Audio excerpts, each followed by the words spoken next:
Hello everyone, welcome to my channel management point. I am Bhardwaj. देखिए, PDF का नाम है EDMCQs बाई भावना भारद्वाज। तो यहाँ पे एंटरप्रीन्योरशिप डेवलपमेंट के बारे में बात करने वाली हूँ और 20 क्वेश्चंस आपको ऐसे बताने वाली हूँ कि जो कि बहुत ही ज़्यादा इंपॉर्टेंट है और हो सकता है कि आपके 100% चांसेस लग रहे हैं मुझे कि वो आपके पेपर में आने वाले हैं। तो हम उन्हीं की बात करेंगे, लेकिन वीडियो को एंड तक देखिएगा। अब इस पीडीएफ को अगर आपको चाहिए तो वो कैसे डाउनलोड होनी है और वो कैसे किस तरीके से आपको डाउनलोड करनी है, कहाँ पे ये मिलेगी आपको वीडियो, वो भी मैं वीडियो के एंड में बताने वाली हूँ। तो पहला है क्वेश्चन यहाँ पे सेक्शन 1 का, which one of following action of entrepreneur most likely to contribute a creative destruction.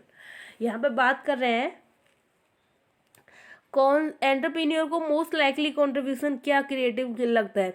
Reducing risk, अगर रिस्क रिड्यूसिंग प्राइस कर देगा तो क्या होगा कि उसकी कॉस्ट ज़्यादा बढ़ने लगेगी, वो उसको बिल्कुल भी पसंद नहीं है किसी भी एंटरप्रेन्योर को। इनसे इशूइंग शेयर, लाइबिलिटीज बढ़ जाएंगी भाई बहुत। इशूइंग अगर शेयर कर देगा, टेक ओवर कॉम्पिटिटर, कंपटीटर को कोई ध्यान में रखेगा तो वो कॉपी कट हो जाएगा, फिर कैसे काम करेगा। तो यहाँ पे ऑप्शन ए बिल्कुल करेक्ट बैठता है। डेवलपमेंट ऑफ न्यू प्रोडक्ट, अगर प्रोडक्ट को डेवलप करेगा तो सारी चीज़ें ऑटोमेटिकली डेवलप होती चली जाएंगी, पर्सनैलिटी भी डेवलप हो जाएगी क्योंकि प्राइस डिमांड ज़्यादा बढ़ जाएगी ना। तो क्वेश्चन सेकंड देख लेते हैं, an advantage of the small firm in innovation process.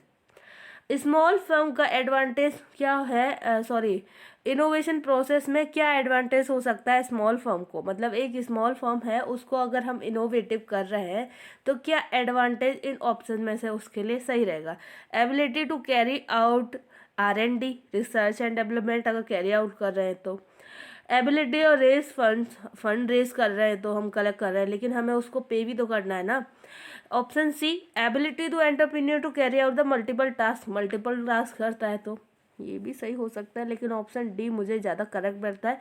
Ability of entrepreneur to act a new idea and product development, अगर उसके अंदर ये एबिलिटी है एंटरप्रेन्योर के अंदर कि वो न्यू एक्ट और न्यू आइडियाज़ लेके आएगा तो उसका जो फॉर्म है वो ज़्यादा इनोवेटिव लगेगा। तो इसलिए ऑप्शन डी हमारा यहाँ पे बिल्कुल सही बैठता है। अब क्वेश्चन 3 देखते हैं, एक्सटर्नल लिंक्स में provide a incentive. External link से कहाँ से प्रोवाइड इंसेंटिव प्रोवाइड हो सकता है। तो यहाँ पे ऑप्शन सी मुझे सही लगता है, इंट्रोड्यूस इम्प्रूवमेंट ऑफ प्रोडक्ट। अगर हम प्रोडक्ट पे ज़्यादा ध्यान देंगे तो हमारे इंसेंटिव बढ़ने के चांसेस ज़्यादा हैं। क्वेश्चन 4 देखते हैं, firms located on social park compare to those located of science park. तो यहाँ पे मुझे इससे कोई मतलब नहीं होता कि फर्म कहाँ पर है क्या है, तो ऑप्शन सी बिल्कुल यहाँ पे सही बैठता है, नो मोर और लेस इंसेंटिव। क्वेश्चन डी देखते हैं, 5 देखते हैं, innovative small firm are most likely. Innovative small firm are more likely, तो यहाँ पे क्या है, बायोटेक्नोलॉजी एक टाइप ऑफ प्रोडक्ट है ना, डिपार्टमेंट हो सकता है। Automobile manufacturing types of department हो सकता है, फर्म हो सकती है, प्रोडक्ट हो सकता है, एरोस्पेस मैन्युफैक्चरिंग भी वही सारी चीज़ें हो सकती है। तो अगर आपको इनोवेटिव करना है तो नॉलेज बेस्ड सेक्टर आपका अच्छा होना चाहिए, ताकि आप R&D ज़्यादा करोगे तो इनोवेटिव स्मॉल फर्म ज़्यादा होगी। Schumpeter consider that a innovative entrepreneur board, ये एक राइटर का नाम है। तो यहाँ पे 6 का ऑप्शन सी करेक्ट बैठता है। 6 का आंसर जो है C, more above bird with a large innovative firms.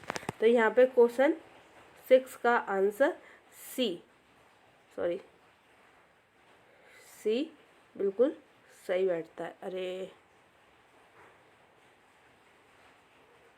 Question 7 पढ़ते हैं, innovative entrepreneur face a special issues writing. तो यहाँ रेजिंग, तो यहाँ पे development capital, structure capital, human capital and seed capital. तो यहाँ पे सीड कैपिटल मुझे ज़्यादा लग रहा है क्योंकि बाकी से तीनों सेम है।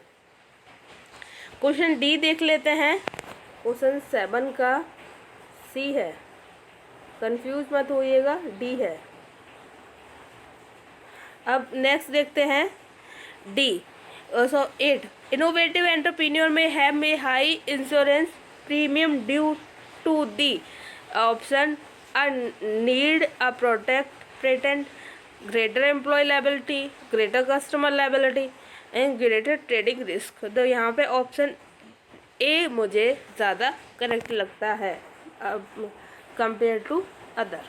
तो यहाँ पे हम ऑप्शन ए को करेक्ट रखेंगे। 9 को देख लेते हैं। Question 9 networking of innovative entrepreneur में most encouraged bye.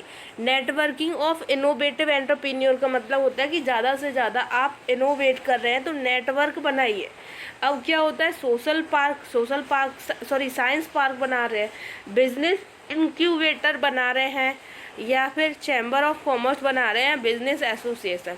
Business association का मतलब होता है यहाँ पे सिमिलर टाइप के जो आपके बिजनेस होते हैं उनका समूह। और चैम्बर ऑफ कॉमर्स में क्या आता है, हर तरीके का जो बिजनेस होता है उन सब का समूह।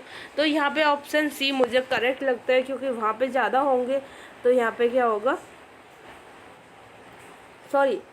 इसका क्या कहते हैं, सही आंसर इसका मुझे बी बिजनेस इंक्यूबेटर लगता है क्योंकि उसमें नंबर ऑफ पीपल्स और फर्म्स ज़्यादा होती हैं।